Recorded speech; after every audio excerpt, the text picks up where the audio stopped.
of Indiana, Karen Pence. Thank you, that was very nice. Thank you.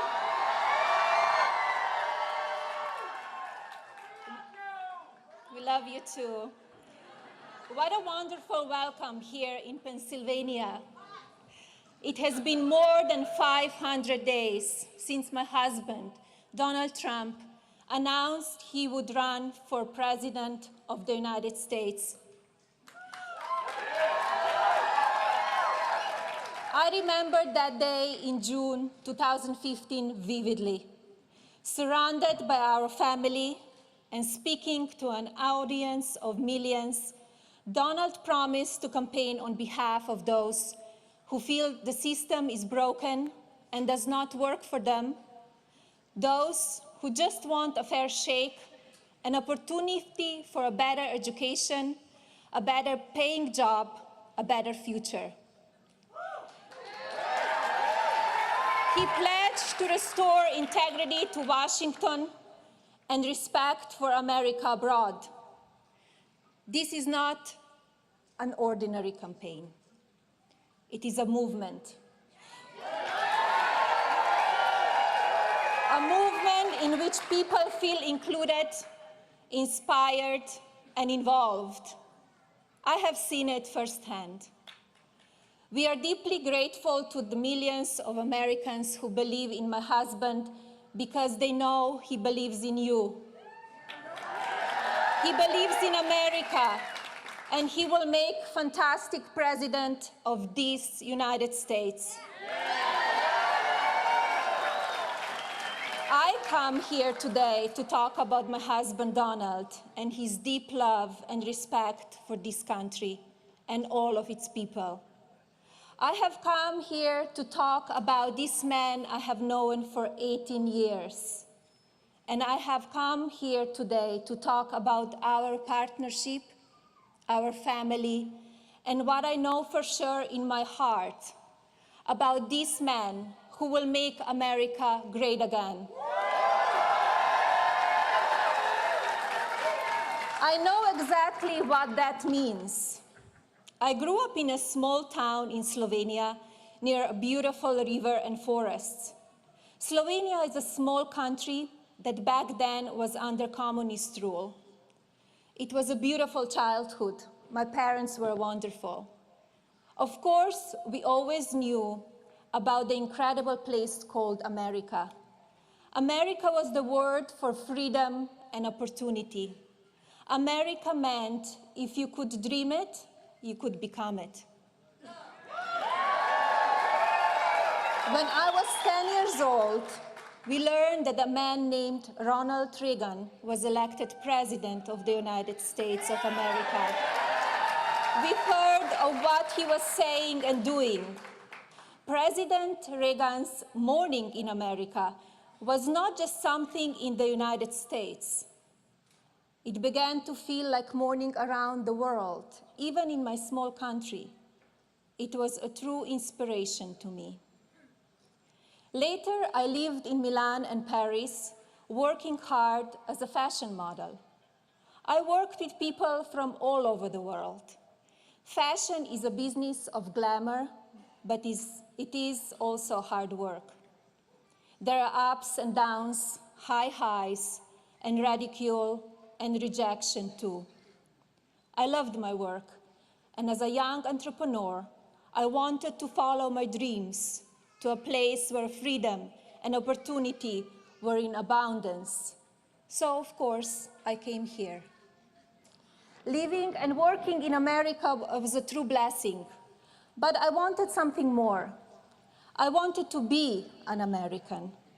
After a 10-year process, which included many visas and a green card, in 2006, I studied for the test and became a US citizen.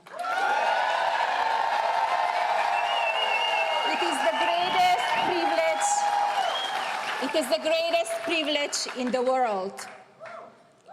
I'm an immigrant, and let me tell you, no one values the freedom and opportunity of America more than me, both as an independent woman and as someone who immigrated to America. Love for this country is something we immediately shared when I met Donald. He loves this country, and he knows how to get things done, not just talk. He certainly knows how to shake things up, doesn't he?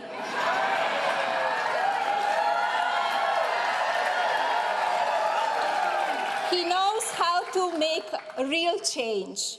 Make America great again is not just some slogan. It is what has been in his heart since the day I met him. Over the years of our marriage, I have watched my husband grow more and more concerned as he sees American workers suffer. I have watched him get frustrated as he sees parents struggle to care for children while working outside the home. I have watched him as he sees over and over again policies that make our country less strong, less secure, and less safe. Every time my husband learned of a factory closing in Ohio or North Carolina or here in Pennsylvania, I saw him get very upset. He could see what was happening. He saw the problems, and he always talked about how he could fix them. My family is truly blessed. The most important thing we have in our family is health and love and loyalty. Donald has built a very successful company. The privilege to go to work each day to do a job that he loves, alongside of his adult children. This is a great blessing for any parent. He had a great and fulfilling life. But Donald knew he could not sit by anymore and watch what was happening in our country.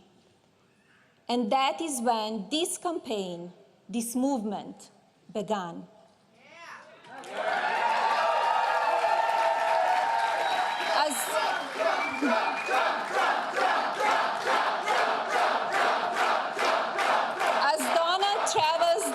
He has asked some simple but very important questions. What kind of country do we want? Do we want a country that is safe with secure borders? Yes. Do we want a country where every American gets a fair shot? Yes. Do we want a country that honors our Constitution? Yes. Do we want a country that honors life, liberty, and the pursuit of happiness? Yes. Do we want a country that respects women and provides them with equal opportunity? Yes. Do we want a country where every child has access to a good education? Yes. Do we want children to be safe and secure and dream big dreams? Yes. Do we want a president who is beholden to no one but you, the American people? Yes. Do we want a president who is a fighter for us and will never give up? Yes. Then we want Donald Trump to be our president.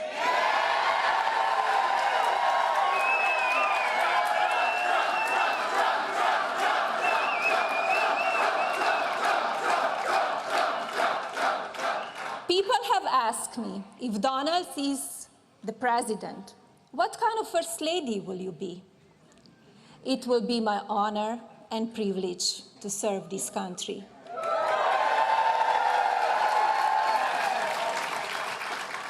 I will be an advocate for women and for children. Let me tell you a little bit more about what that means to me.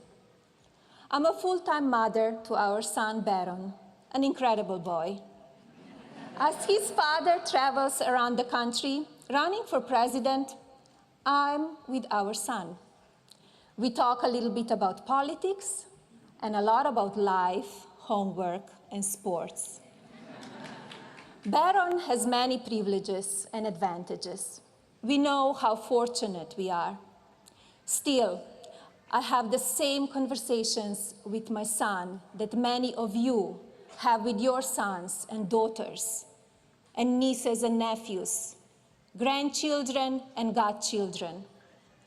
I want my little boy to know that he is blessed to have been born in a country that values individual freedom and constitutional democracy. I want our children in this country and all around the world to live a beautiful life, to be safe and secure, to dream freely of love and a family of their own someday. We need to teach our youth American values: kindness, honesty, respect, compassion, charity, understanding, cooperation. I do worry about all of our children. As we know, now social media is a centerpiece of our lives. It can be a useful tool for connection and communication. It can ease the isolation that so many people feel in the modern world. Technology has changed our universe. But like anything that is powerful, it can have a bad side. We have seen this already. As adults, many of us are able to handle mean words, even lies. Children and teenagers can be fragile. They are hurt when they are made fun of or made to feel less in looks or intelligence. This makes their life hard and can force them to hide and retreat. Our culture has gotten too mean and too rough, especially to children and teenagers. It is never okay when a 12-year-old girl or boy is mocked, bullied, or attacked.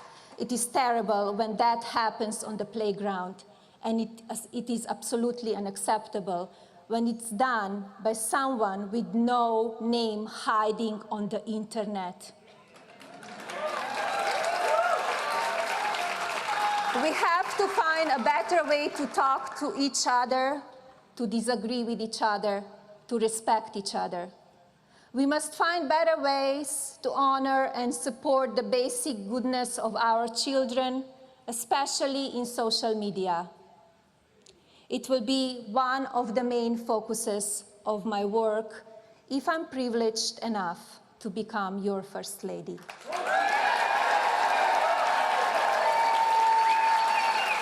I will also work hard to improve everyday life for women.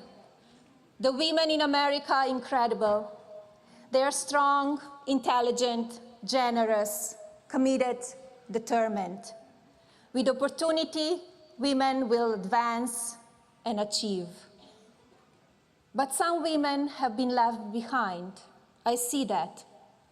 We cannot call ourselves a fully developed or advanced nation when 50% of our women live in poverty, when 16 million are without health insurance, when too many are choosing between basic needs like rent, food, and healthcare. This cannot be. We cannot afford to have more of the same. We must break with the failures of the past and embrace a future that is worthy of this great nation and her beautiful people. We must win on November 8th, and we must come together as Americans. We must treat each other with respect and kindness, even when we disagree.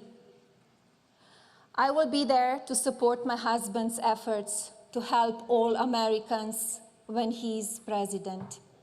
Donald Trump will make America fair. He will make America safe. He will make America prosperous. He will make America proud. And yes, this man I know so well, Donald Trump, with your help and God's grace, will make America great again. Thank you. God bless you. And God bless this beautiful country.